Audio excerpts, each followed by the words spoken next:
अस्सलाम वालेकुम, मैं हूं इकराम और आप मेरा यूट्यूब चैनल माइक्रो ट्रेडर देख रहे हैं, जिस पे मैं आपको खुशामदीद करता हूं। पिछली वीडियो में मैंने टेंडर डॉक्यूमेंट्स इशू करवाने तक सारी डिटेल बता दी थी। तो उसमें अगर ऐड अब मैं कर दूं तो हमने बेसिकली वो ऐड रीड करके तो एक रिक्वेस्ट और उसकी जो फ़ीस थी 1000 रुपये टेंडर डॉक्यूमेंट्स की, वो हमने अदारे को डिस्पैच कर दी और उसके रिप्लाई में उन्होंने हमें टेंडर डॉक्यूमेंट्स दे दिए। अब वो टेंडर डॉक्यूमेंट्स एज इट वही होंगे जो पेपरा पे अपलोड हुए हुए हैं। तो आज हमारा जो इस वीडियो सीरीज़ का दूसरा पार्ट है, इसमें हम बेसिकली वो टेंडर डॉक्यूमेंट्स रीड आउट करेंगे और उसमें देखेंगे कि क्या क्या उनकी रिक्वायरमेंट्स हैं और फिर उसको हम फुलफ़िल करके डॉक्यूमेंट्स तैयार करके डिस्पैच करेंगे। तो अभी स्क्रीन पे चलते हैं। उससे पहले मैं ये कहता जाऊं कि अगर आपने मेरा ये चैनल सब्सक्राइब नहीं किया हुआ तो सब्सक्राइब कर लें और मेरे साथ जुड़ जाएं।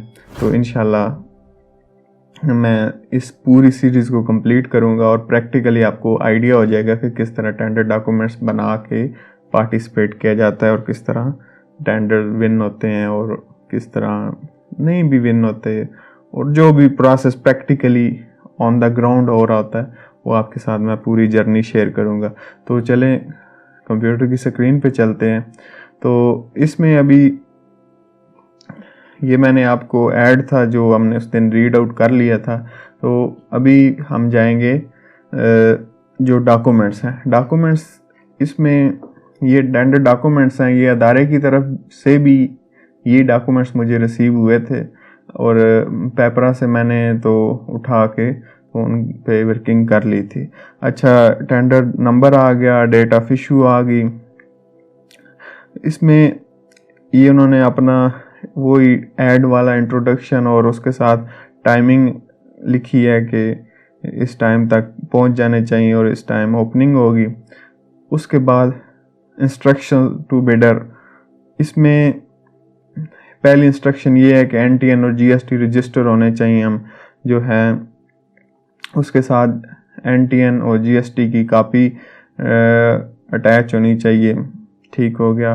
कॉपी ऑफ अथराइज्ड पर्सन सीएनआईसी, जो भी ज़रूरी ऑनर जो उसको जिसने उसको फॉलो अप करना है, यानी ये उस पर्पसेस के लिए होता है कि अगर आप की एंट्री वगैरह गेट पे करवानी हो या बाद में आपके साथ कोऑर्डिनेशन करनी हो तो पता हो कि कौन बंदा इस फर्म को रिप्रेजेंट कर रहा था।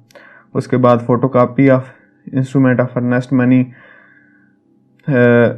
ये इन्होंने साथ कॉपी मांगी है और साथ ओरिजिनल भी मांगा है और साथ ये लिखा है कि अगर टेंडर डॉक्यूमेंट्स के साथ बिडिंग सिक्योरिटी या अर्नेस्ट मनी अटैच नहीं होगी तो उस बिड को एंटरटेन नहीं किया जाएगा।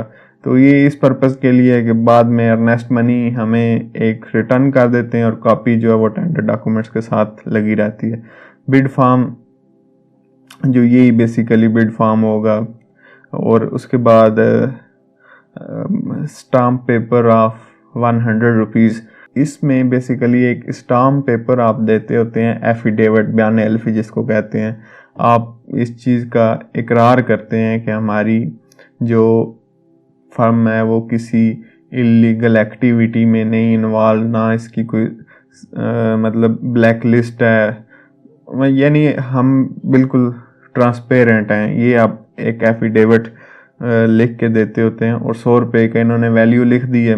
कुछ नहीं भी लिखते, कुछ लिख देते हैं, तो इन्होंने 100 रुपये का स्टाम्प पेपर लिखा है कि वो आप साथ अटैच करेंगे। ये बेसिक इंस्ट्रक्शंस हैं। फॉर्म ऑफ बिड, इसमें हम फिल करेंगे नेम ऑफ फर्म क्या है, एनटीएन क्या है, जीएसटी क्या है, phone number, mobile number, authorise person उसका सीएनआईसी नंबर अटैच करनी है कॉपी। उसके बाद earnest money instrument number. Earnest money instrument number means जो उसका ड्राफ्ट नंबर, ये चेक नंबर जो होता है ना, वो किस डेट को इशू हुआ, कितनी अमाउंट का, बैंक, ब्रांच, सिटी, ये हमारा बेसिक इंस्ट्रक्शंस थी। उसके बाद अब आ गई थोड़ी सी डिटेल्स में टर्म्स एंड कंडीशन जो। इसमें वो भी चीज़ें जो पिछली इंस्ट्रक्शंस में है वो भी रिपीट हो सकती हैं और कुछ नई भी होंगी, यानी थोड़ी सी डिटेल में चीज़ें चली जाएंगी और इसमें ऐड वाली चीज़ें भी हो सकती हैं। अच्छा, each page of bidder should be signed and stamp by the firm bidder. इस पे मैंने पहले भी बात की थी कि जितने भी पेज होंगे वो स्टैम्प साइन आप करके देते हैं, उससे दो चीज़ें साबित होती हैं। एक तो ये है कि आप एक्नॉलेज कर रहे होते हैं कि इस पेज पे जो कुछ लिखा हुआ है उसको हमने रीड आउट कर लिया और इस पे हम मतलब 100% पूरा उतराएंगे। दूसरी चीज़ ये होती है कि इन केस आपने टेंडर डॉक्यूमेंट्स स्टैम्प साइन नहीं किए हुए तो उसमें कोई अपने पास से भी तो पेज लगा सकता है ना, आफ्टर ओपनिंग लगा दे और के जी ये बिड में ही लिखा हुआ था, इसमें ये टर्म लिखी हुई थी, इस टर्म की वजह से हम इस पार्टी को अवार्ड नहीं कर सकते। तो जब सारे अटेस्टेड होंगे और वो एक अटेस्टेड नहीं होगा तो आपको पता होगा कि ये हमने इसके साथ अटैच नहीं किया हुआ। अगर उस चीज़ को आप मतलब चैलेंज कर सकते हैं कि ये हमारी, यानी दोनों पार्टियों के लिए सेव एंड साउंड है। तो इसलिए जितने भी टेंडर डॉक्यूमेंट्स के पेज हों उनके कॉर्नर लास्ट पे उसको स्टैम्प साइन कर दें। अच्छा, उसके बाद only one bid one person from each package will be allowed. एक पर्सन से मुराद ये है कि एक कंपनी जो है वो कई दफ़ा इस तरह भी कोट कर रही, क्योंकि ये अब टायर्स हैं तो इसमें वो 3 4 5 ब्रांड कोट कर देंगे, तो ये मतलब अलग अलग भी आप इस तरह कोट नहीं कर सकते। आपकी जो एक ब्रांड कोट करेंगे उसकी जो वैल्यू होगी वो फुल एंड फाइनल आपकी कंपनी की तरफ से होगी। अच्छा, उसके बाद ये सिंगल स्टेज वन एनवेलप है, पहले भी काफ़ी बता चुका हूँ, फिर भी बता देता हूँ। पेपरा वाली वीडियो में भी मैंने इसको बड़ी डिटेल से बताया था कि एक इन्वेलप होगा, उसमें टेक्निकल, उसमें फाइनेंशियल, उसमें CDR, यानी टेक्निकल और रेट दोनों एक ही चीज़ में होंगी और एक ही दफ़ा एक ही दिन खुलेंगी और उसी को ही प्रोसीड किया जाएगा। अच्छा, उसके बाद फर्म जो है should not be black listed, suspended और रिमूव फ्रॉम, यानी ये आप 100 रुपये का स्टाम्प पेपर इसके साथ लगाएंगे और उस पर आप अपना एफिडेविट देंगे कि हम किसी भी लीगल एक्टिविटी में इन्वॉल्व नहीं है।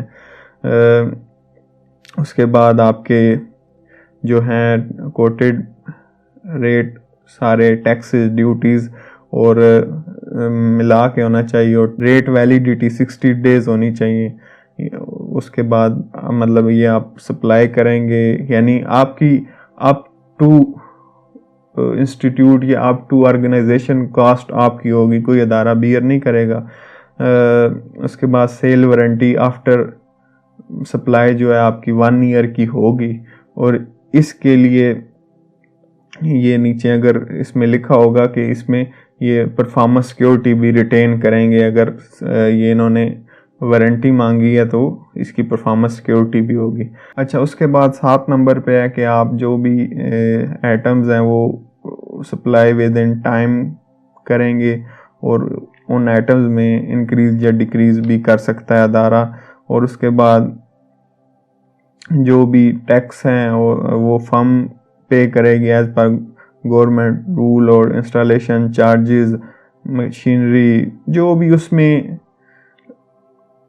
इन्वॉल्व होंगी एक्टिविटीज़ वो सारी फर्म की रिस्पॉन्सिबिलिटी होगी। इन अदर वर्ड ये सप्लाई के साथ आपने उनको इंस्टॉल करवा के भी देने हैं।